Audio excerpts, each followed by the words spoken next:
యేసుక్రీస్తు నామములో అందరికీ వందనాలు. ఎవడును తరమకుండానే దుష్టుడు పారిపోవును, నీతిమంతులు సింహం వలె ధైర్యంగా నుందురు. సామెతలు 28వ అధ్యాయం 1వ వచనం. ఈ వచనం ఒక నైతిక సత్యాన్ని తెలియజేస్తుంది. దుష్టుడు తన మనసాక్షి చేత గాబరపడి భయపడతాడు.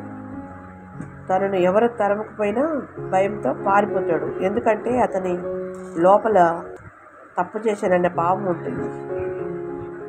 పాపం మనసులో ఆ భయాన్ని బయట పెడుతుంది.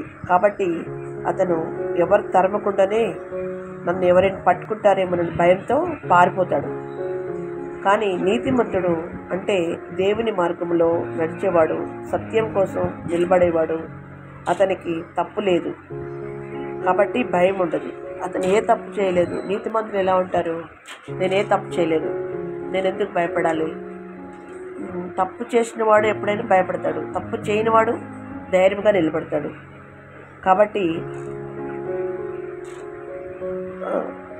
భయపడడు. అందువల్ల అతను ఎలా ఉంటాడంటే సింహం ఎలా ధైర్యంగా ఉంటుందో నిలకడగా అలాగే ఉంటాడు. సింహం అడవిలో ఇతర జంతువులను చూసి భయపడదు. ఎందుకంటే తన బలాన్ని తెలుసుకున్నది. అది నన్ను ఎవరేం చేయలేరు అని ధైర్యం కూడా దానికి ఉంటుంది. అదేవిధంగా దేవునిపై విశ్వాసం ఇచ్చిన నీతిమంతుడు కూడా పరిస్థితులు ముందు దిగజారడు. ఏ కష్టమైనా ఎదుర్కొంటాడు. దుష్టుని భయం అతని పాపాల ఫలితం. పాపం మనసుకు శాంతి ఇవ్వదు. నీతిమంతుని ధైర్యం దేవుని సన్నిధి ఫలితం. యెహోవా నా తోడై ఉన్నాడు అన్న విశ్వాసమే అతని బలం. ప్రార్థన.